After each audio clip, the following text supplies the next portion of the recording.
Okay, so you're in the market for a good used bike. We're going to give you a few tips and some thoughts I have on that process right now.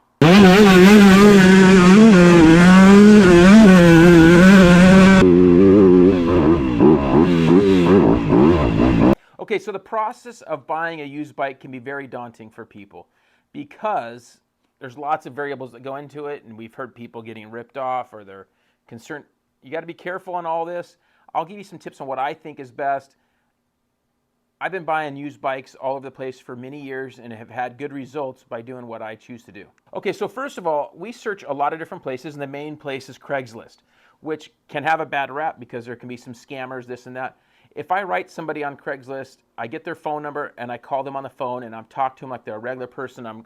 If I don't have a good feeling on that phone call, first of all, I can kind of tell, so I just let it go. Even if it sounds like it's a good deal, let it go. If you don't feel good at all, that's my first tip. Also, there's a lot more avenues now to get a little bit better, I think. I don't want to say quality of people, but those people you're searching for a bike from, because you're trusting that person, is OfferUp and Facebook Marketplace. Those are some places I'm finding a little bit better deals. So you want to check those in your area. And then also being willing to drive. In Southern California here, there's a huge market for used bikes. A lot more out west. Arizona, Nevada, California has a lot more bikes for sale than if you're in a Midwest area and you're having to search a huge 5 or 6 hour radius area. Okay, so like I said, let's start with Craigslist as a little bit of a reference, okay? And you'd use this same bit of information for if you're looking on any other source. But again, if you're going to message anybody, don't let the emotions take charge of you, and don't be afraid to walk away from something that seems like it's not a great deal. This is our day right here in California, in the area in which we live, and I'm going to scroll through here and kind of look at some good dirt bikes that I clicked on this a few minutes ago. This one popped up. This is a 98 KX250. We just rebuilt a 96 that we use for a project bike. I don't even have to read most of this to just kind of look at this and go, this bike scares me. To me, this is a $500 to $700 bike, and hopefully this guy doesn't get mad at me. But it comes with a paddle tire. Right. So a $500 to $700 bike. He weighs 2,500 firm. The one good thing is here, registration up to date, pink slip in hand. So this is a really good thing. I will say that's really nice, and that's kind of hard, especially on older bikes, to always get that. That's a good tip to remember, is you always want to make sure the registration is current and the title is in their name and the title's in hand. If you're going to go drive to see a bike, I have them send me a photo of it so that we know that we're on the same page there. Okay, so I think that bike, like I said, should be under $1,000. Because this bike is a bike you would fix up for like a build. It's not a bike you're gonna go ride immediately, and it would take way too much work to do that. I looked at this bike. This is a 2-stroke carbureted motocross bike, $6,700, and for this day and age, I think $6,000 I'd feel a little better with. It's a 22, which is fairly new, so this isn't a terrible deal. He's got a lien on it, so you have to wait for the title, which can be a bit of a hassle and so forth. So you'd have to meet at his bank to get that done so that the title comes straight to you. So a little bit more hassle as far as that part of it goes. This one kind of bummed me out because this is actually a pretty good bike, 17 CRF 450X. This is the same bike basically from 05 to 2017. It's basically the same bike. He's really beaten on the fact that this thing's got the green sticker, but this price is really, really high. We've bought these bikes anywhere from like an 08, 09, 10, which is the same bike. So it's always good to remember and learn what bikes are the same generation bike. This bike is the same generation bike, exactly the same from 05 to 17. So I think we've bought 08s, 9s that are really clean for $3,500 to $5,000 in that range. And I think this bike is a bit overpriced. Those are really good bikes for the right conditions. This is an RM85 for a kid. They don't even tell you the exact year. I know it's pretty old and kind of nappy looking. And man, at $1,300, this thing scares me as well. I know I'm not fine. I'm a little pessimistic when it comes to good deals on bikes. I did see this bike right here. This one actually looked like a really good deal for a guy if he's wanting a vintage bike, to have something that's really cool, nostalgic around, to have a 1976 bike, a bike that's nearly 50 years old, to have something like this in your shop or man cave is pretty rad for $3,000. I think that's pretty amazing. Here's a 22. This is interesting. There's two good bikes that are interesting. I haven't clicked on these yet. This is a Sierra 450.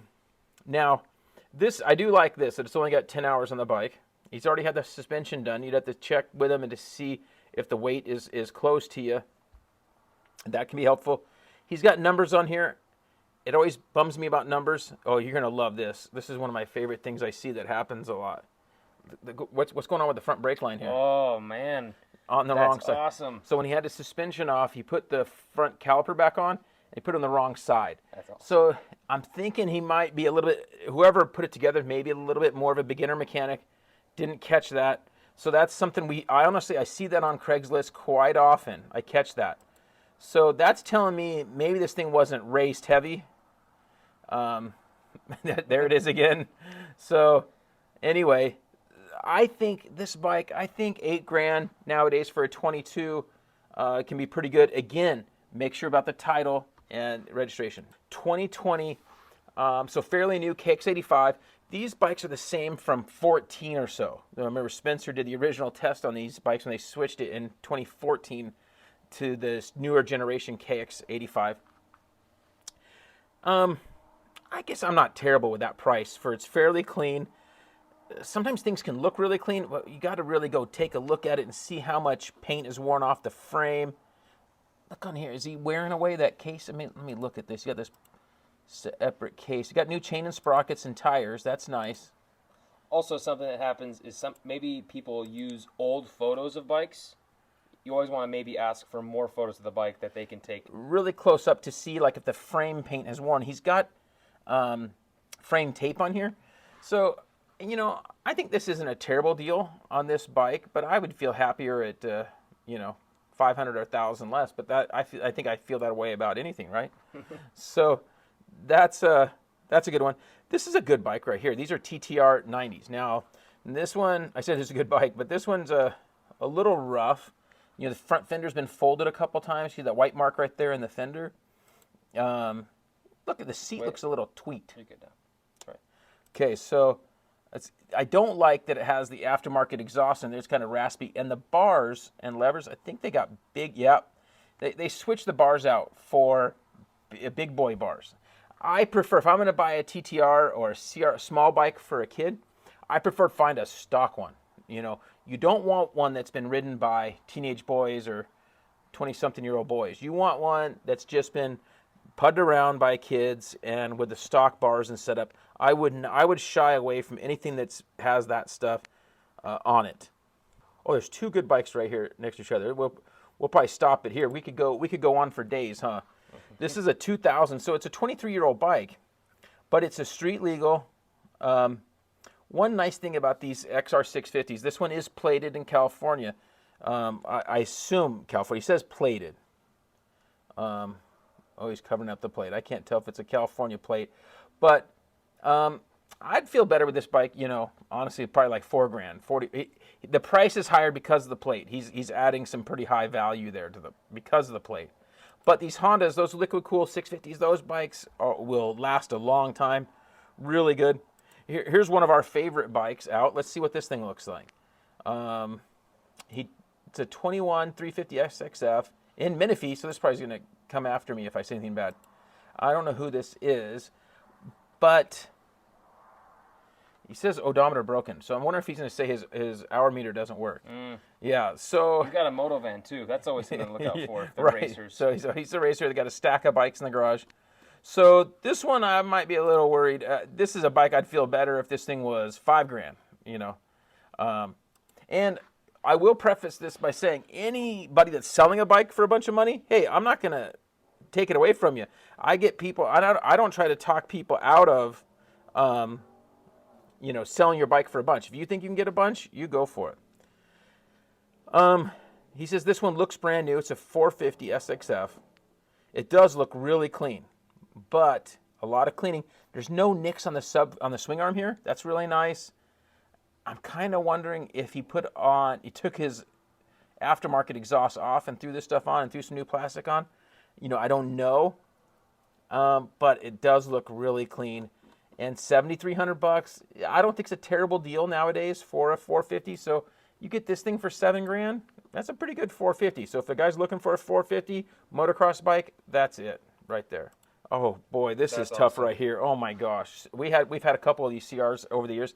I really like the 05 to 07 CR 125. They're fun bikes, but at $4,400, it's definitely not 20 hours original hours. I'd be very surprised if it was 20 original hours. Probably 20 hours since the rebuild, right? Yeah, and these bikes did not come with hour meters, and so you have to trust somebody that's telling you hours, and that can be really subjective and tough. The fork guards are very faded. This is a common thing with the CRs, so it's got just quite a bit of time. The pipe alone tells me it's more than that, and the case right here is worn away. So I think it's definitely got more hours than what they maybe realize. KX450, last one. Title in hand, clean, 56. I don't know if this is terrible, man. I mean, I don't know if you're going to find much of a cheaper. You're going to kickstart it, but... It's fuel injected. I like that he just left the tires dirty. It comes with a bent lever too.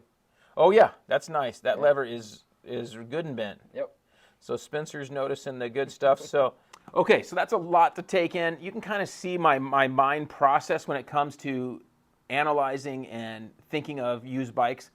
Now, the biggest problem, like I mentioned before, is I think when guys are looking for used bikes, they're thinking with this and not this, right? So they're thinking with the wrong thing. They're just too excited to get riding, and so they end up making compromises. I've had many guys send me ad links. They send me the link to the ad in their area, and I got no problem. I'll click on it real quick, and I'll tell you my thoughts on that bike. They send me 2 or 3 links, and they go, hey, what do you think of this bike?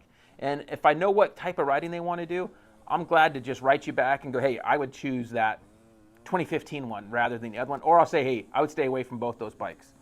Just take your time, find something else. So I know it can be tough out there looking for a good used bike, but if you need some help, if you want, you can feel free to email me, and I'll be glad to give you some direction. We don't ever have bikes for sale very often. We sell one a year or something. We bring in way more than we let out, right? So, which is kind of nice. So anyway, hopefully that helps you out. Get with me if you have any questions, and we'll see you later. Track or trail soon. Know where you're going with the #1 GPS app, accessing 500,000 miles of trails and roads, open dates, and public lands. Plan your routes before you head out with the new state-of-the-art Route Builder. The Elite version even shows landowners and property boundaries. Download the Onyx Off-Road app today for a free 7-day trial. Also, to save 20%, use the discount code DBTV1.